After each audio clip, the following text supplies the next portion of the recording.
Hello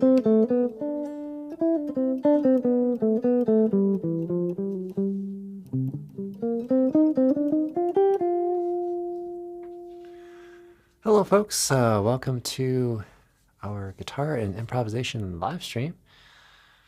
Hoping you will chat a little bit with me and discuss guitar, improvisation, topics. Typically not doing requests, so I get a lot of requests. Unless you want me to talk about some changes on some tunes, this is going to be pretty much about improvisation, and I'll do a little playing here and there. I did do a little testing earlier, some of my backing tracks and stuff, but didn't really test the specific tune, but it should be set up very similarly. So maybe we'll start with Beautiful Love, do a little play in here. Okay. Jason L says welcome, and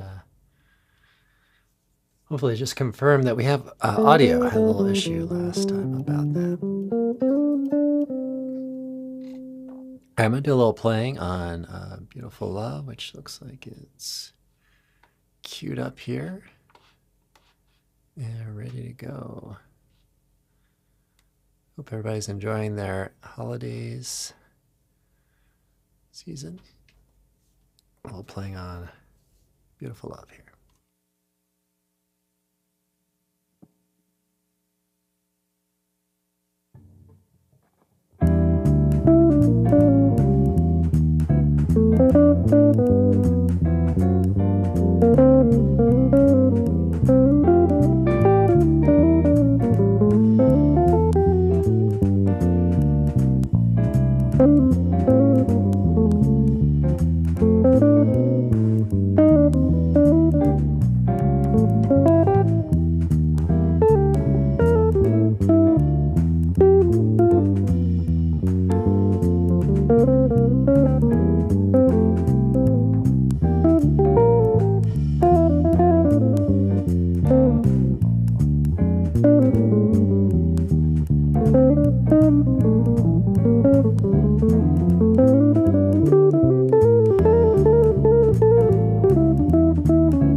All right, well, playing there a little on Beautiful Love. And that's a tune that we did a little chord melody on a little ways back. Had a little independence in between the melody and some of the accompanying parts. So preparing my tea, apologize. All right, so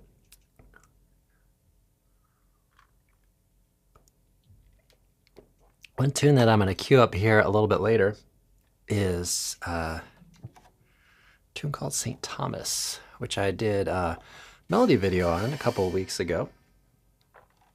And that's a fun one to play. It's actually got some challenges. I mean, the melody is really really simple, you might say. The changes are somewhat simple too, but you know, kind of move fairly rapidly, and but do follow some of the typical things that we do experience in music as far as harmony goes, but does present some challenges. And I've been putting together some lessons, PDFs and things, and some things that are embedded in my website. So if you take an interest in that and want to check that out, you can actually access it for free for 14 days when you visit my website, fretprints.com. So sure, check that out. Maybe I'll talk about those change a little bit. Maybe I'll talk a little bit about Mysterioso, which we just released yesterday.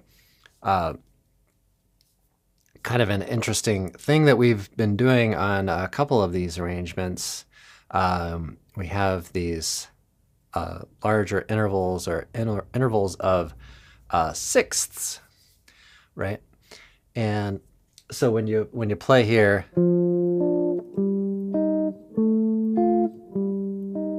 it's a pretty wide interval, and similar to thirds, minor thirds, and major thirds, they have like kind of a little momentum, I think, in the sound of the interval, and they're really, in a sense, inversions of those major thirds and minor thirds. So, so that interval, of course, is featured there by the great Thelonious Monk.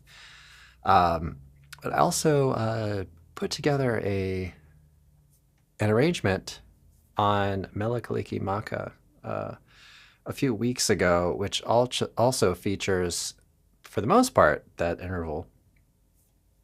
And I learned some really cool things about slide guitar and some of the Hawaiian music, and how that kind of came about.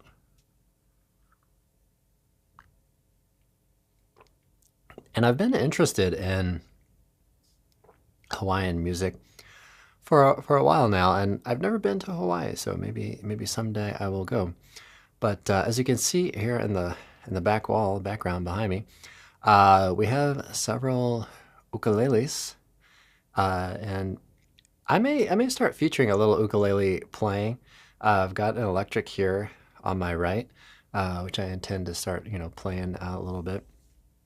But with the slide, you basically have a couple, maybe a few shapes that you can do. Let's say if you're in standard tuning. So a lot of these tunings, they would tune to like an open D or something like that. But that can still work in that context. But on a standard tuning, you still have this ability to play with a slide. Now I have one slide, but I broke it, so I can't demonstrate this on that. But if we had a slide going across, right, on one fret, we could do that. And just like the Mysterioso, you could have a slide going over this way, So imagine a bar going that way, right? So that would be, your minor sixth versus major sixth, right? But in that tune, so all the notes are either,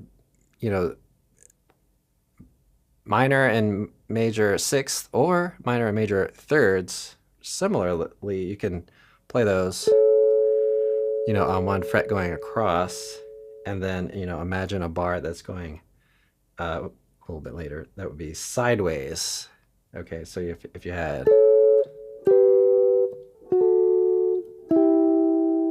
right, you would have that little bar going across. So they can take that bar and those those two directions.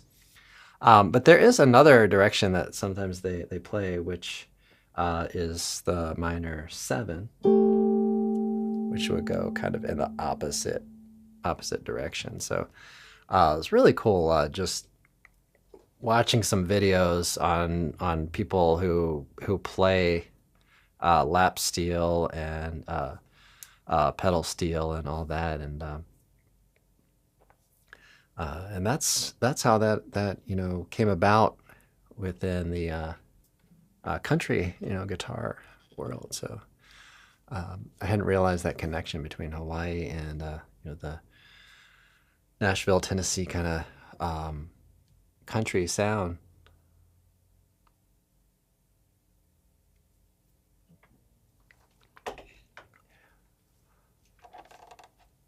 All right, well, I'm not sure if I have a B flat blues. I probably do have somewhere around, but I'm working to compile some backing tracks for our live stream here. But let's see what we've got here. Let's work on a little bit of St. Thomas here in a minute. But maybe I should talk a little bit about Beautiful Love. A couple of things that we're doing on that. So you have a 2/5 in minor.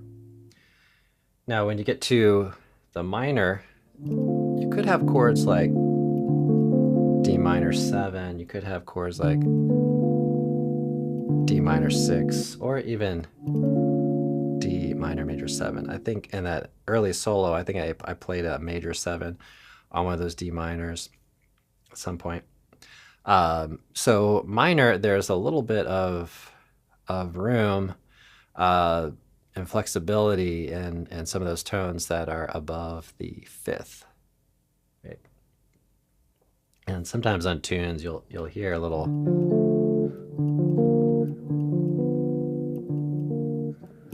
movement between the 5th, the flat 6, and the 6.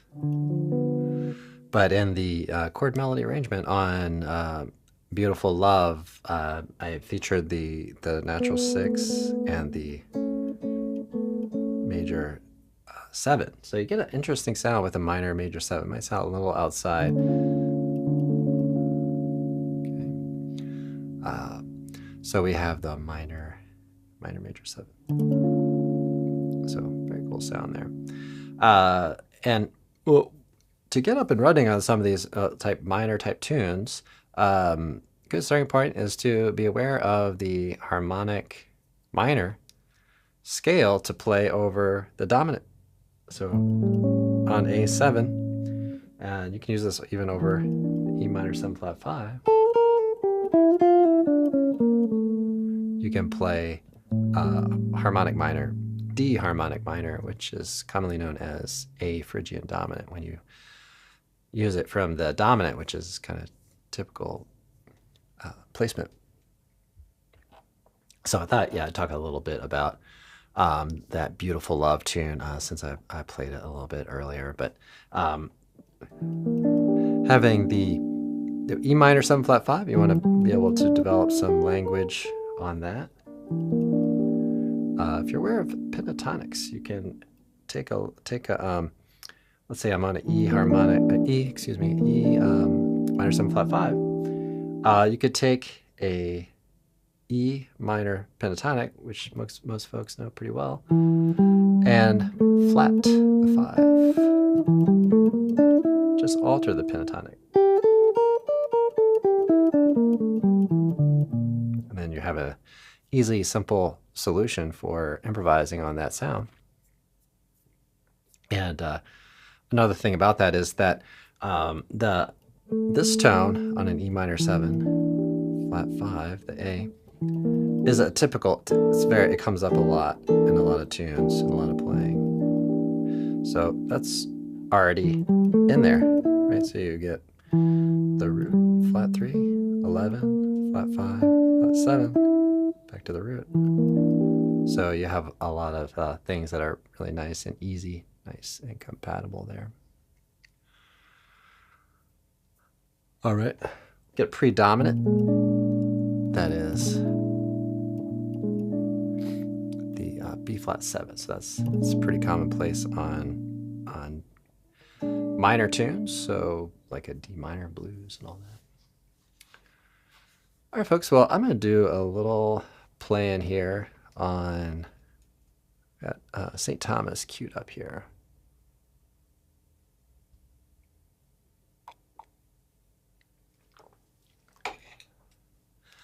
So I'll do a few choruses on St. Thomas. Maybe we'll talk a little bit about that. Thanks for joining me today. If you're new to the channel, please like and subscribe. And hit the thumbs up button. I get a lot of thumbs up, so I really appreciate those. All right, here we go.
Okay, so some things to consider. I've been, like I said earlier, writing out a bunch of guides and some practice strategies and things to help folks, work at navigating some of these changes. It sounds like a real simple tune, and I guess it is just 16 bars, but it does have some pretty rapid movements.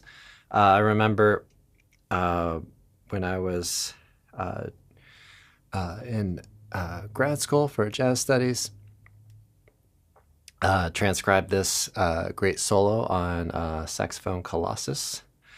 And that has some what are called thematic approaches, as well as kind of burning through those changes. So really cool. Maybe at some point I will do a sound slice or something like that on that tune, or on that solo rather.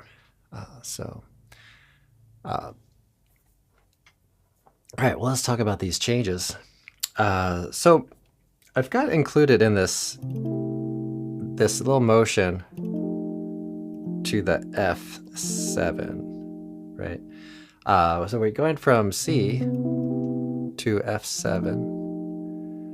We can flat the E, right?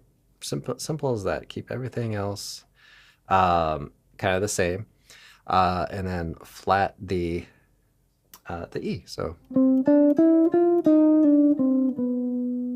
right. So you can go through and practice, making changes like that, and see if you can incorporate that E flat if your line tends to cross over into where the E is. You could choose the E natural on the C and then the E flat on the F7, right? And really all the other notes are kind of working there. As we move over into the E minor to the A7, we have a 2-5 progression. So one thing we want to be aware of when we're playing is, say, our key, got our key. Is this root note of this chord in the key, right? So you would say, okay, E, yes, E is in the key of C, E minor, or it's E the root note. And then you want to ask yourself, okay, if that's the case, how about the rest of the chord? Is E minor in the key of C?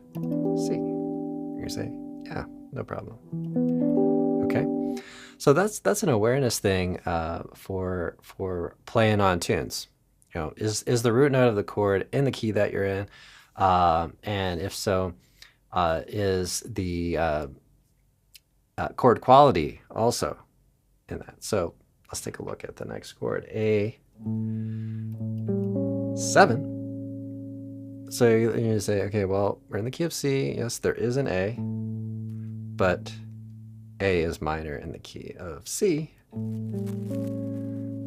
And this has a C sharp in it, so it's another little clue that it's not quite in the diatonic scale there, right? So we can just adjust that note over C over to the other note. All right, we've got a comment here from Ian Muniz, I believe, saying hello. Not anything. Doesn't know anything about technical names or skills. Just learning guitar by just picking it up and without knowing what the heck you're doing. All right, that's cool. I mean, it's fun, you know. So absolutely, you know, what intention, you know, one has with learning music, you know, it doesn't fall under, you know, one prescribed thing. And so if you enjoy playing and jamming on some stuff, and if you feel it's effective enough, then absolutely go for it.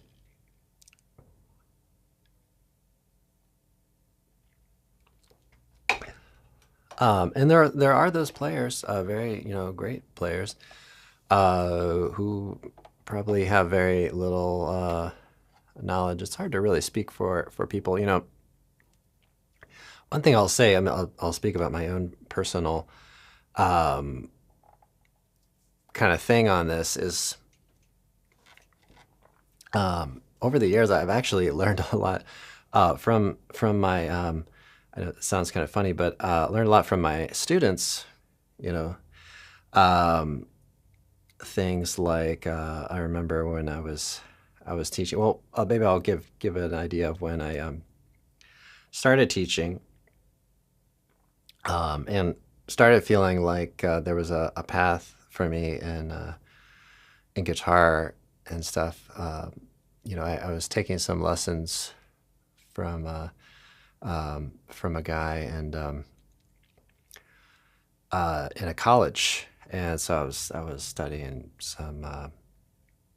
Really still trying to find my way in the world, and so I was taking some computer science, and but just kept having this interest in music going on. It just kept, you know, it's just kind of persistently calling me, I guess you could say, and hard to, maybe impossible to ignore for me. And so I took lessons as a little something, you know, to just brighten my semester. And I told him, you know, at some point, I said, hey, you know, I really hope I get to a point where I could teach some people, you know, someday and do something like what you're doing. And he said, you can do that right now. And so he hooked me up actually with some teaching opportunities, and helped give me a little confidence in that area. So there's that kind of thing. But you know, some of what I did as I began teaching. So if you have an opportunity to teach, it's a good idea. Is I started having to put names to all these things, right? So you play something like we're talking here, like C, and you kind of notice that, okay, there's this like flow here, and then when you get to this sound, you know, you can take this note a little bit lower, but all the other notes kind of are still compatible, right? So then you start saying, well, how do you explain that to someone? You know, what's the context? So you start saying, okay, the C major scale, and they say, okay, if it goes to F7, you have, you know, you got to put a name to this, so someone can take it and not only practice it themselves, but also verify. You know, okay, what am I going to look up on the internet? or in a book or something. So the C melodic minor. Okay, what is that when you? What is the name of that? What's the naming convention on an F7? Yeah. Right, so that's known as Lydian dominant. Um, so I think it's helpful to have some of the things, and there have been stories about some great players um, who um, who have gone into musical situations uh, where it's like what key are we in, and or maybe they will just start playing something, and other musicians kind of have to take a good intuitive guess at what key, what's the tune, and I've been in some situations like that where people just start playing, and you're like, okay, what's the tune, what's the key, and you're trying to follow it. So yeah, but I think it's important to know some of the basics.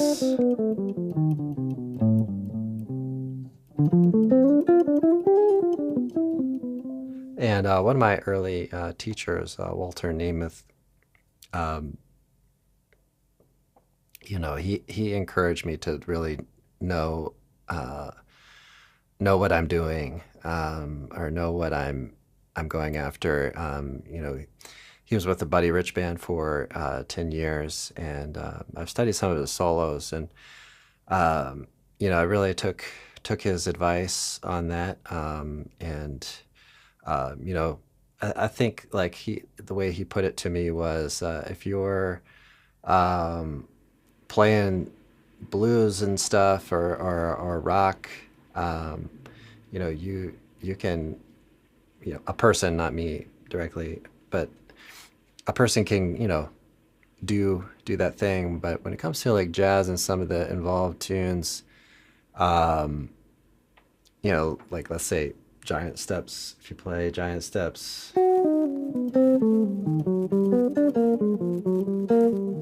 right, it's gonna be hard because that's going so fast, and you're just getting whipsawed around, and these keys that are not typical, that it's important to kind of have an idea how to play like a 5-1 and move around real quick to different keys and stuff. So that's my kind of recommendation on that.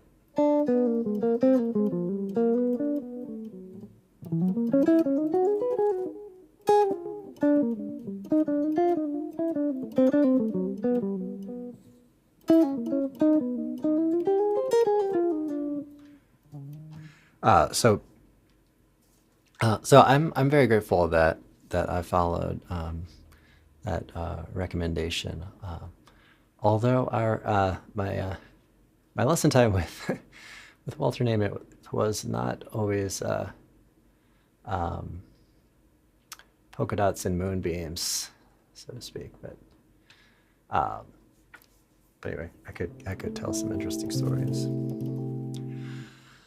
All right, well, maybe we'll do a little more plan. I had some other things lined up here, I think. Let's see, but let me know if you have any questions, or and if you're watching this on replay, I'm reading all the comments and getting back to folks. So let me know if you have any questions. And like I said earlier, be sure to like and subscribe. I need to do a backing track on our Spanish love song. I'd love to play a little bit on that one. At some point. Let's see. I did tune up. I'm not really feeling that one today. Maybe I'll just stick with St. Thomas. So,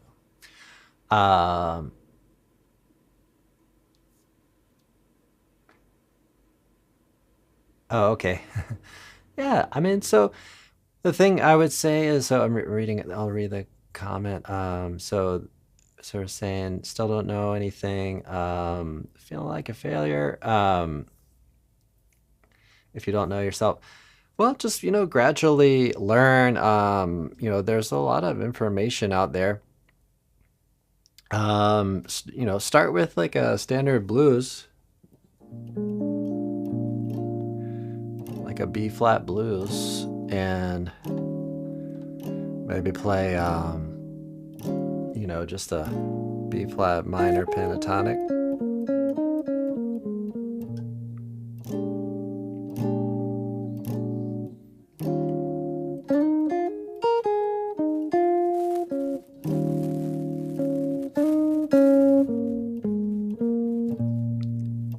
You just jam on something like that.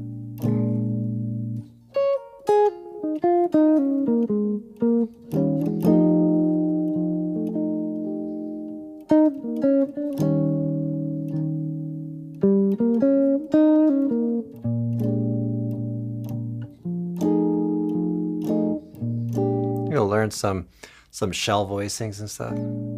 B flat 7, E flat 7. Right.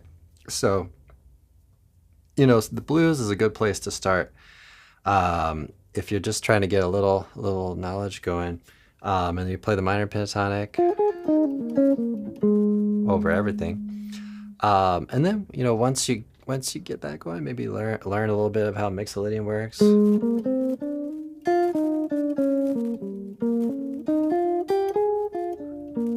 then you can start really suggesting the changes.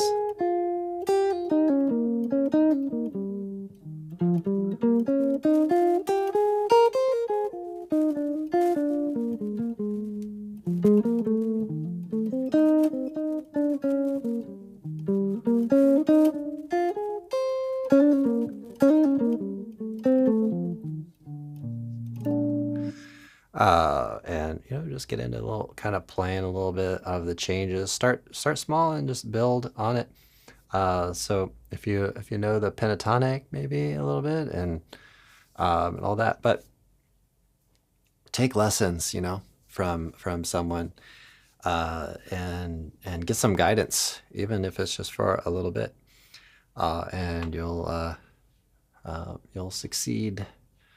I was talking to somebody over the holiday break about this, and how I've been teaching now for, well, over 25 years, I believe. So maybe getting close to 30. And the character that I see, the character trait that I see, from all the successful folks play is just the kind of grit, the persistence, to keep doing it, and keep expectations in line. Music is really hard. You know, it's a tough thing, and you have to say, how much time and energy can you put into it, and be realistic about what you're expecting from that. That's the thing, I think, especially for adults. It's just, how big of a part of your life do you want it to be? And if you have to, if you really are trying to do something at really, really high level, you really have to make some difficult sacrifices in life.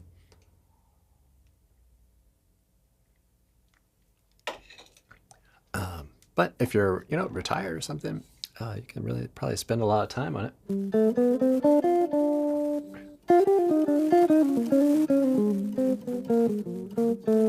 But it's a process, so it's always, something like, if I don't play that much for a while, I gotta try to rebuild a little bit. It does tend to start snapping back pretty fast when you've been playing for a while, but you're, it's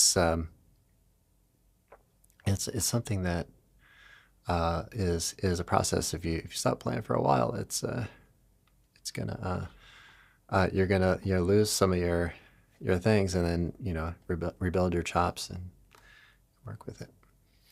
All right, folks. Well, I'm gonna do a little more playing here. I'm gonna hang out for another 10 minutes or so. Love to hear from you. If you want to drop me a line here, I'm streaming on Facebook, streaming on my website, fredprince.com, and I'm streaming on YouTube. Hope you all are having a good weekend. I'll do a little more playing here.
All right, so a fun tune to play on.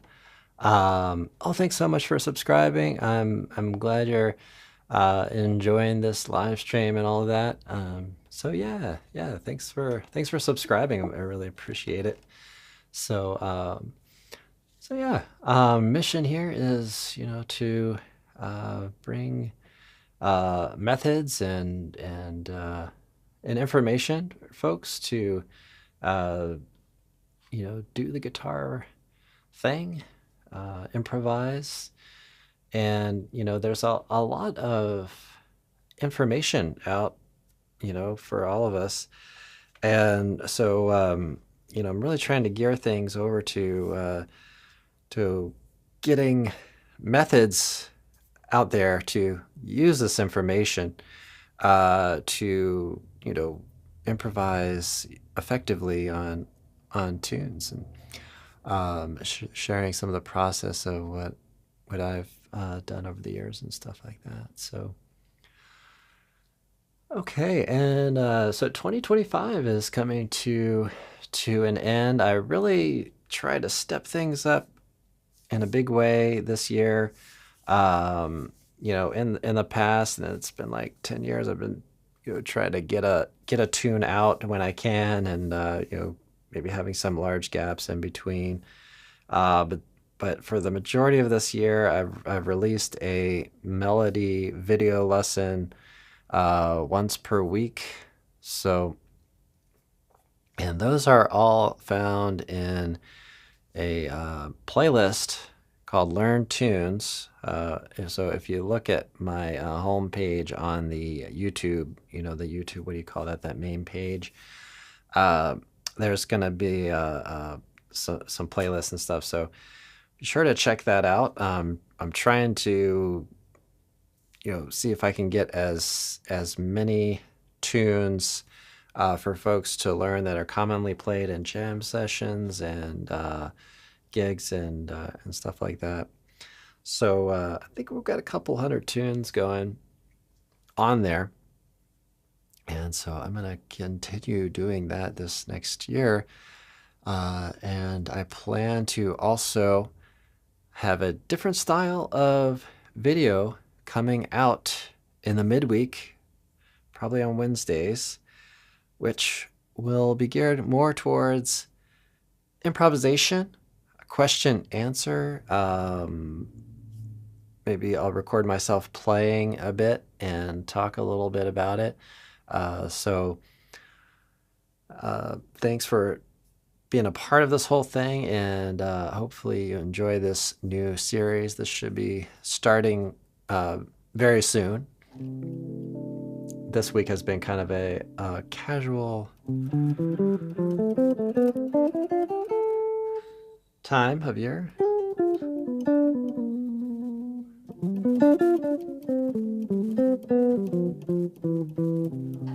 But I've been trying to find ways to get my production time a lot quicker. You know, I've got to like do videos and do some audio stuff, and so I think it's coming together. I think I've gotten to a point where I really put some things out there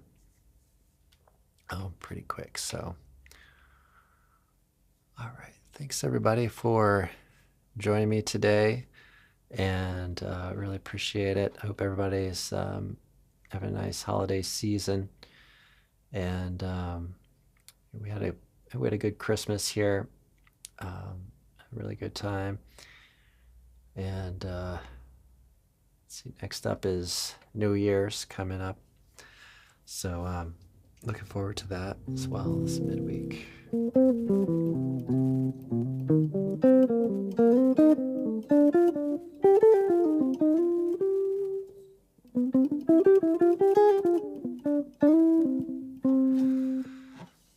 So I'm not sure what I'm going to play this next week, but probably keep it a little bit simple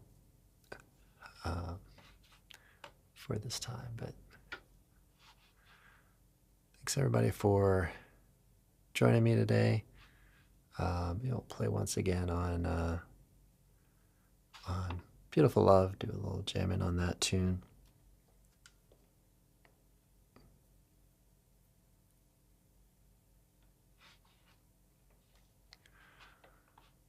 All right. A couple other things I'm doing. I'm releasing lessons to email newsletter subscribers, and also on a new platform I've been experimenting with, Substack.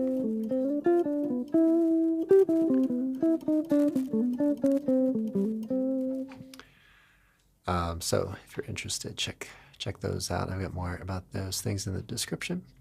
Do a little more playing on Beautiful Love here.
All right, thanks again, everybody.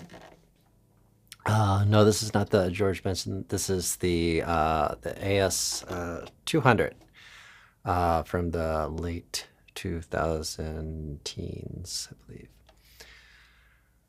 All right, everybody. Thanks so much. Thanks so much. I really appreciate the compliment there. Hope everybody has a great New Year. So I'll be back out on next Sunday. So Happy New Year to you. And I will see you all in the next one. Have a great practice session if you can get one in, and we'll see you next time.